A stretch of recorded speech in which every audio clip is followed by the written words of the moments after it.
The dream floundered in that cold country at that time. And so until the father was able to find a home, he placed the children in the care of a Christian institution.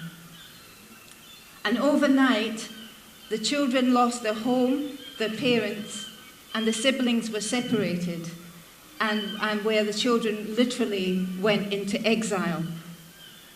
And so began a story of dispossession of identity at the beginning of the story. It does get better. For the Christian institution was closed off from society and closed off from the world. And it was closed off from the natural world as well. And piece by piece, any seeds that had been planted in the children were removed, and the tree dismantled and pulled from its roots, the soil left unwatered.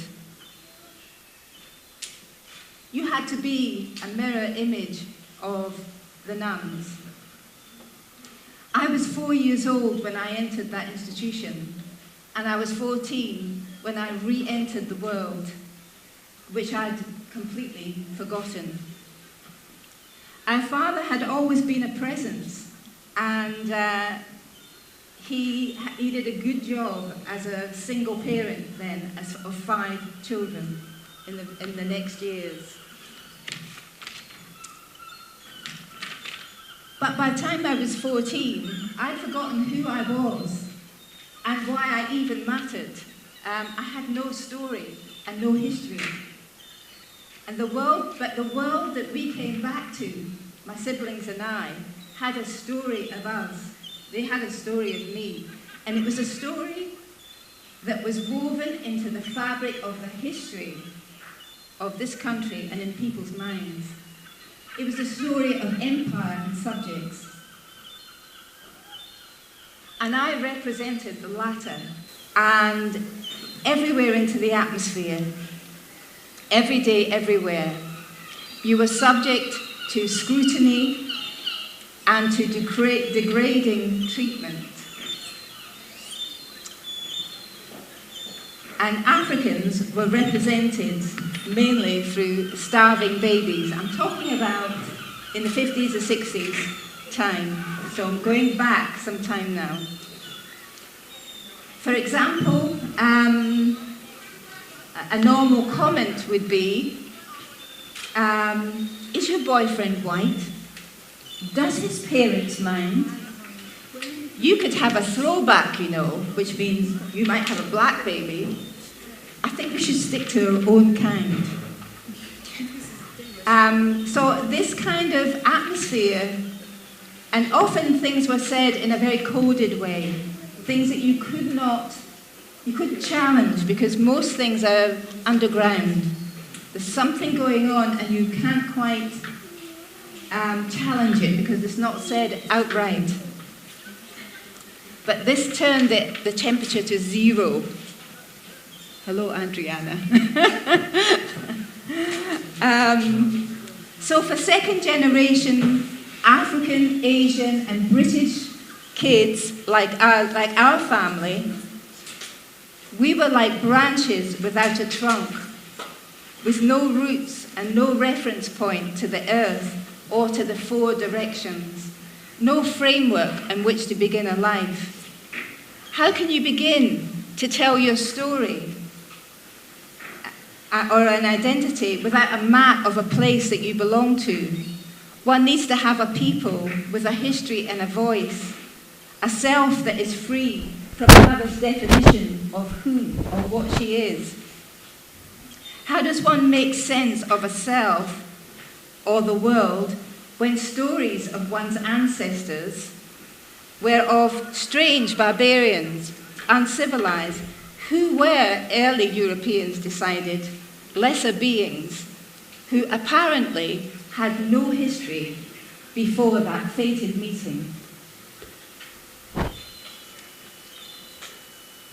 So I was in an atmosphere like that for 30 years in an all-white community, and it was a time where black people, until very recently, were very invisible.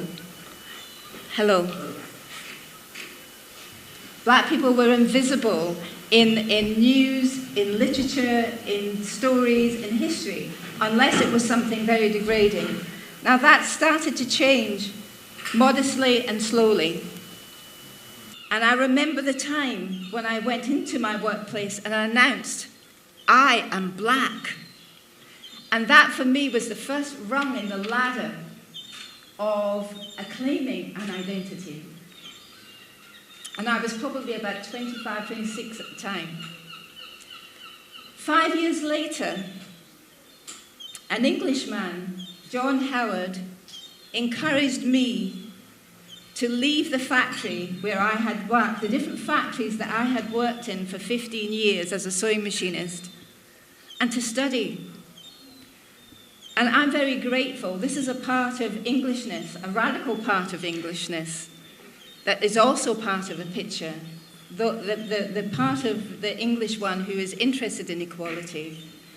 He encouraged me to study, and at the age of 32 gave me an opportunity, and I came to this university in Sussex and studied politics.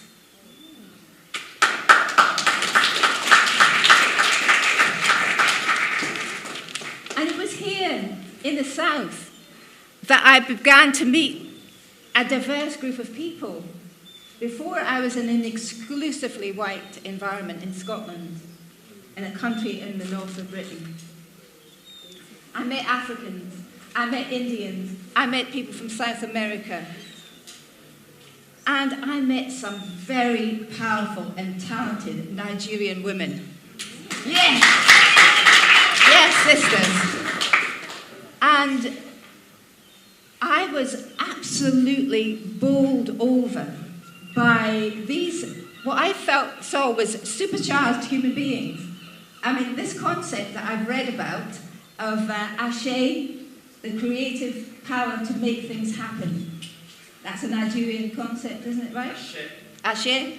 Right, okay. You can always show me how to say things. Ashe. I saw that creative power to make things happen in abundance.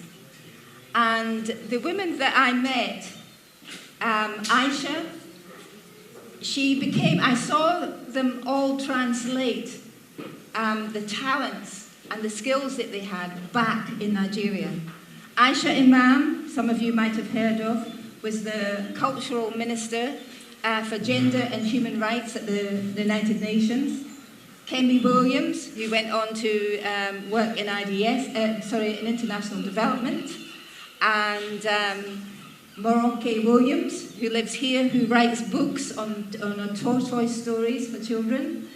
And so I saw and met Nigerians that were really, really powerful people who were doing something in their country, and met many Nigerians in the diaspora who were also contributing so much to this country.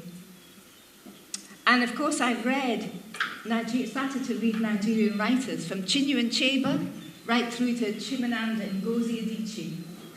And I was thankful for Fela Kuti. Tunde mentioned Fela Kuti, who was singing about speaking up for the poor and the dispossessed and the governance in Nigeria. I was thankful that there were people who were doing that. And the work that needs to be done, and as we need to do this work here. And so I began to work in facilitating diversity issues in the workplace and in communities. I joined black women's groups, and at one time we made a drama group. There's Akila sitting over there. And we produced a play called Where Are You Really From? And we were addressing the issues of race and power. I worked in Lagos for a short time on a project which was called Alternatives to Violence Project. It was a Nigerian woman who saw some work that we were doing here and wanted to take it into Nigeria. And when I worked with the people there in Nigeria, in Lagos, again, I was bowled over by the energy of the people who participated in that cause, how they were able to adapt and translate the issues really quickly and creatively into a Nigerian context and take it and run with it. I've never seen this energy. I've never seen those abilities to the same extent in this country. And I did a lot, I'm telling you. And I've done a lot of work with a lot of groups, facilitating a lot of groups. But this energy that's in Nigeria, in Nigerians, I don't know, you guys are supercharged. Or something.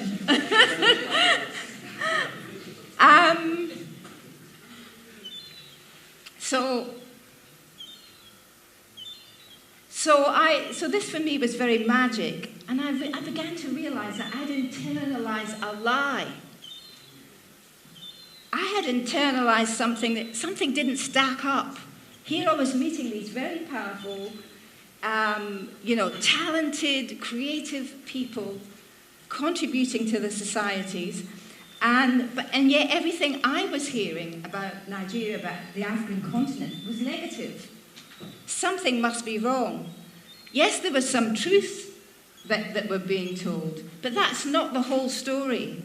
And I think if we listen to Chimamanda and Ngozi Adichie, she talks about the danger of a single story. That wasn't the whole story of Nigerians, it wasn't the whole story of the African continent, and it certainly wasn't the whole story of black people. I was waking up.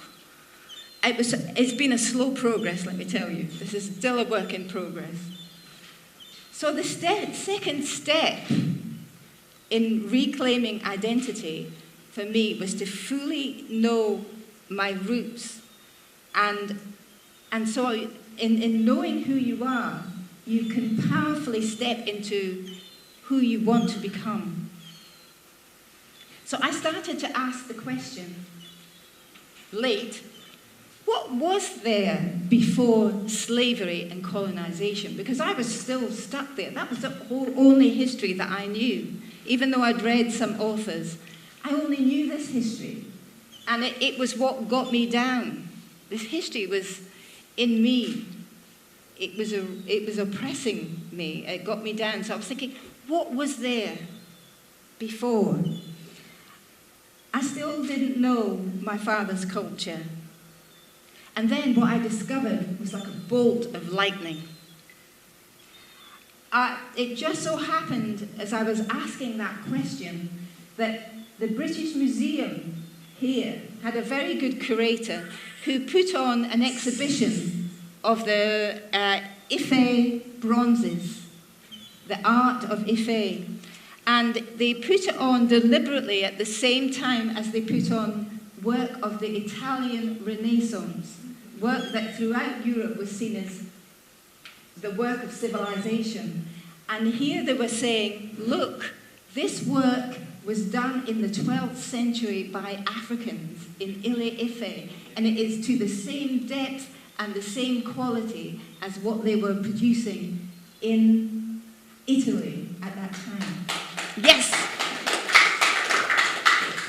And then there was a discussion with Nigerians about the 50th anniversary of independence, Nigeria's independence. It was a lively debate. You get Nigerians in the room and, by God, the ceiling is blown off. Absolutely amazing, and the humour is incredible. So, I was just bowled over, and I bought this book when I was there about the culture of Ife. There was a bit about the Nok culture, which was also a flourishing culture in the 12th century and before in now Kaduna, which would be today's modern Kaduna. But mostly it was the ancient history of Ife. Many people know that ancient history of Ife, Ile-Ife. Yeah? Some people say yes, some people maybe not. Well, the people of Ife, this is, I think Tunde was kind of saying everything came out of Africa. These were the first people. And the people of Ife felt that this is where creation started, in Ife. And, see, somebody's laughing at the pronunciation. Tell them off. I'm a British Nigerian. So, the people of that culture, of Ife, carried a deep dream, and they set a pattern of a sophisticated African society.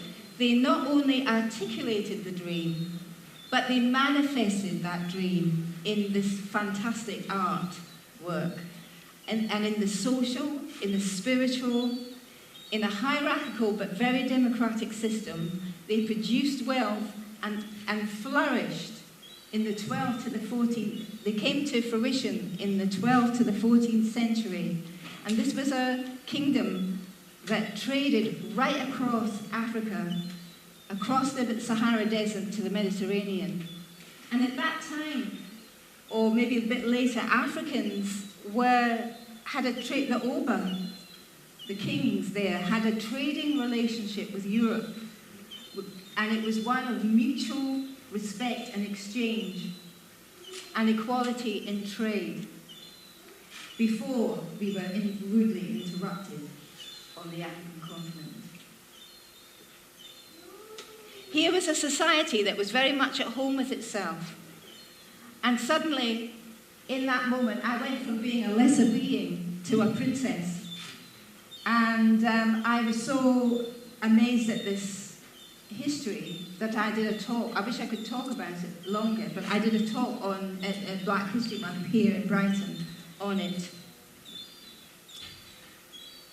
So because of this not understanding our own culture, many black people suffered a crisis here because of this single story, because we internalize the story of ourselves without any alternative. Where there is only a negative, where there is no love or community, life becomes a graveyard. And now Britain has to be credited with taking measures. They have taken some measures in equality. And many black people have become more established in society and more confident. And Britain needs to do quite a lot of work to reflect on its historical misuse of power and its misperception of its place in society, in the world today. Because we want to move on, and we should move on, but the ghost of history is always in the background, disturbing the atmosphere. And the ghost of history is seeking resolution. That conversation is wanted and needed.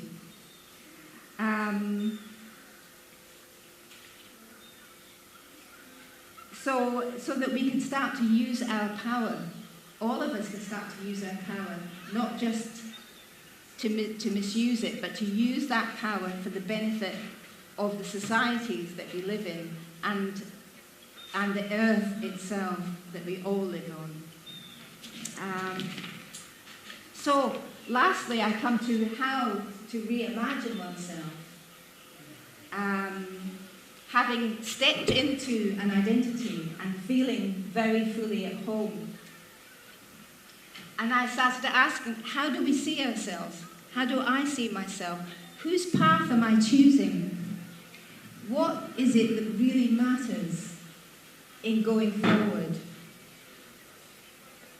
And I thought to myself, here in Britain, there's this idea of the self-made person.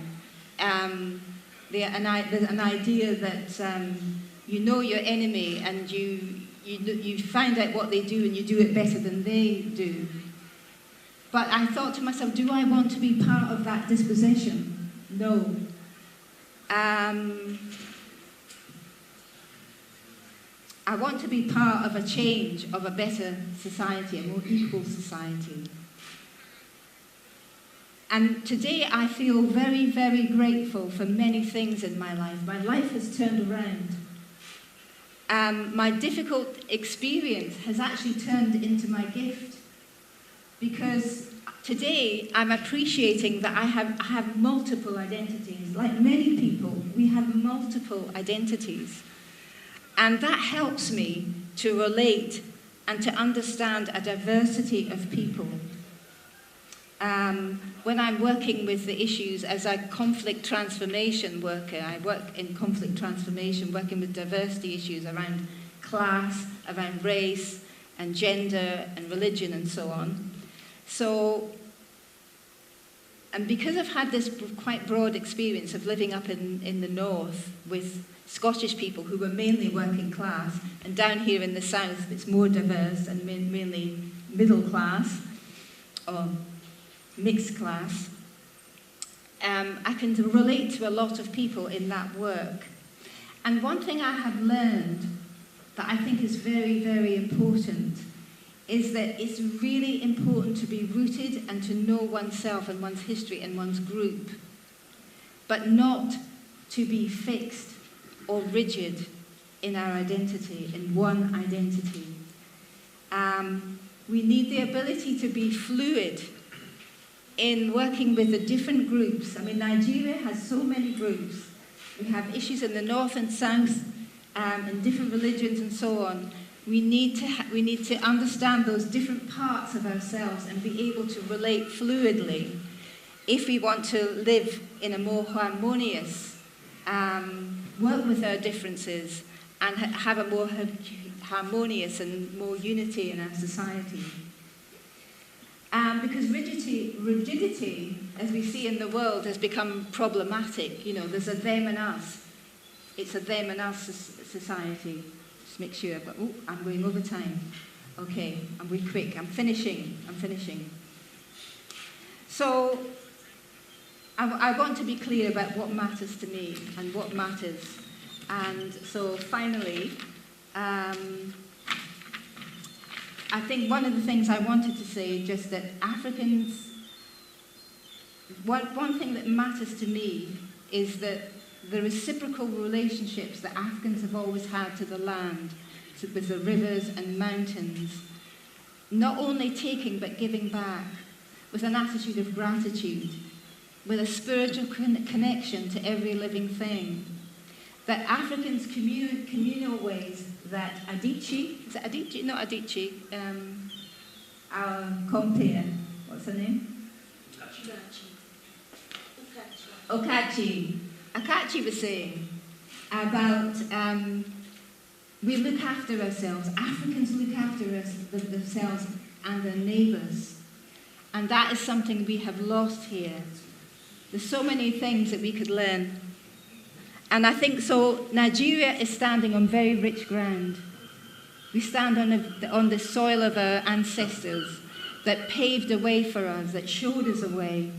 And we have boundless creativity and leadership, just in ordinary citizens, never mind the leadership up there, in ordinary citizens. We are on the road already in Nigeria as global citizens and as Nigerians. Thank you.